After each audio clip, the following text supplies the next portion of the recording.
ಕರೆದೇ ಇದ್ರೂ ಕೂಡ ದಕ್ಷ ಬ್ರಹ್ಮ ಆಯೋಜನೆ ಮಾಡಿರುವಂತಹ ಮಹಾಯಜ್ಞಕ್ಕೆ ಸತೀದೇವಿ ಹೋಗ್ತಾರೆ. ಅಲ್ಲಿ ಸತೀದೇವಿಯನ್ನ ಯಾರು ಸರಿಯಾಗಿ ಮಾತಾಡ್ಸಲ್ಲ. ಯಾಕೆಂದ್ರೆ ದಕ್ಷ ಬ್ರಹ್ಮನಿಗೆ ಶಿವನ ಮೇಲೆ ಕೋಪ ಇತ್ತಲ್ಲ, ಹೀಗಾಗಿ ಯಾರು ಮಾತಾಡ್ಸಲ್ಲ.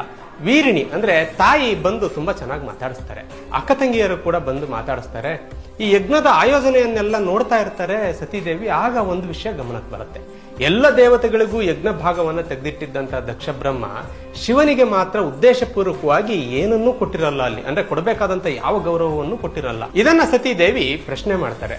ತ್ರಿಮೂರ್ತಿಗಳಲ್ಲಿ ಒಬ್ಬರಾಗಿರುವಂತಹ ಶಿವನಿಗೆ, ಆ ಪರಮಶಿವನಿಗೆ ನೀನ್ ಯಾಕೆ ಯಜ್ಞ ಭಾಗವನ್ನ ಕೊಟ್ಟಿಲ್ಲ, ಯಜ್ಞದಲ್ಲಿ ಗೌರವವನ್ನು ಕೊಟ್ಟಿಲ್ಲ, ಆಹ್ವಾನವಂತೂ ಕೊಡ್ಲಿಲ್ಲ, ಮರ್ತಿದ್ಯಾ ಅಂತ ಅನ್ಕೊಂಡು ಸುಮ್ಮನಾದ್ರೆ ಇಲ್ಲಿ ಗೌರವನೂ ಸಹ ಕೊಡ್ತಾ ಇಲ್ವಲ್ಲ ನೀನು ಅಂತ ಕೇಳ್ತಾರೆ. ಇದರಿಂದ ಸಿಟ್ಟಿಗೆದ್ದಂತ ದಕ್ಷ ಬ್ರಹ್ಮ ಶಿವನಿಗೆ ಗೌರವವನ್ನ ಯಾಕೆ ಕೊಡಬೇಕು, ಶಿವ ಒಬ್ಬ ಹಾಗೆ ಹೀಗೆ ಅಂತ ಆತ ಬಾಯಿಗೆ ಬಂದ ಹಾಗೆ ನಿಂದಿಸ್ಲಿಕ್ಕೆ ಆರಂಭವನ್ನ ಮಾಡ್ತಾರೆ. ದಕ್ಷ ಬ್ರಹ್ಮ ಮಾಡಿದಂತಹ ಶಿವನಿಂದನೆಯನ್ನ ಕೇಳೋದಕ್ಕಾಗದೆ ಸತಿಗೆ ಬಹಳಷ್ಟು ಕೋಪ ಬರುತ್ತೆ. ಇನ್ನು ತನ್ನ ಗಂಡನಿಗಾದಂತಹ ಅವಮಾನ ನನಗೂ ಆದಂತಹ ಅವಮಾನವೇ ಅಂತ ಭಾವಿಸಿದಂತಹ ಸತೀದೇವಿ ಒಂದು ತೀರ್ಮಾನಕ್ಕೆ ಬರ್ತಾರೆ. ಅವರು ಮೊಟ್ಟ ಮೊದಲ ಬಾರಿಗೆ ತನ್ನ ತಂದೆಗೆ ತಿರುಗಿಸಿ ಹೇಳಲಿಕ್ಕೆ ಆರಂಭ ಮಾಡ್ತಾರೆ. ಶಿವನಿಂದನೆ ಆಗುವಂತಹ ಜಾಗವೇ ನರಕ ಸದೃಶವಾದಂತಹ ಜಾಗ. ಯಾರು ಶಿವನ ನಿಂದನೆಯನ್ನ ಮಾಡ್ತಾರೋ ಅಂತಹವರು ಯಾವುದಕ್ಕೂ ಯೋಗ್ಯರಲ್ಲ.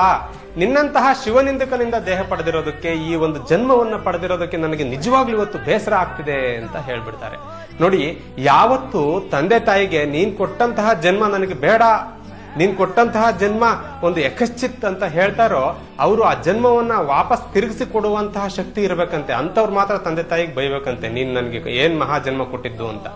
ಹೀಗೆ ಯಾವಾಗ ದಾಕ್ಷಾಯಿಣಿ ಅಂದ್ರೆ ದಕ್ಷ ಬ್ರಹ್ಮನ ಮಗಳಾದಂತಹ ಸತಿ ತನ್ನ ತಂದೆಗೆ ಬೈತಾರೆ, ನೀನ್ ಕೊಟ್ಟಂತ ಜನ್ಮವೇ ನನಗೆ ಬೇಡ ಅಂತ ಬೈತಾರಲ್ಲ, ಆ ಕ್ಷಣವೇ ನೀನ್ ಕೊಟ್ಟಂತ ದೇಹವೂ ನನಗೆ ಬೇಡ ಅಂತೇಳಿ ದೇಹತ್ಯಾಗ ಮಾಡೋದಕ್ಕೆ ತೀರ್ಮಾನವನ್ನ ಮಾಡ್ತಾರೆ. ಯೋಗಾಗ್ನಿಯಿಂದ, ಯೋಗದ ಮೂಲಕ, ತನ್ನ ಯೋಗದ ಮೂಲಕ ಅವರು ಅಗ್ನಿಯನ್ನ ಸೃಷ್ಟಿ ಮಾಡಿಕೊಂಡು ತನ್ನ ದೇಹವನ್ನ ಆ ಯೋಗಾಗ್ನಿಯಲ್ಲಿ ಸುಟ್ಟುಕೊಳ್ತಾರೆ. ಸತಿ ತನ್ನ ದೇಹವನ್ನ ಸುಟ್ಟುಕೊಳ್ಳೋದನ್ನ ನೋಡಿ ಅಲ್ಲಿದ್ದಂತ ಎಲ್ಲರೂ ಗಾಬರಿ ಆಗ್ತಾರೆ. ಇದೊಂದು ಮಹಾ ಅನಾಹುತ ಆಗ್ತಾ ಇದೆ ಅಂತ ಹೇಳ್ತಾರೆ.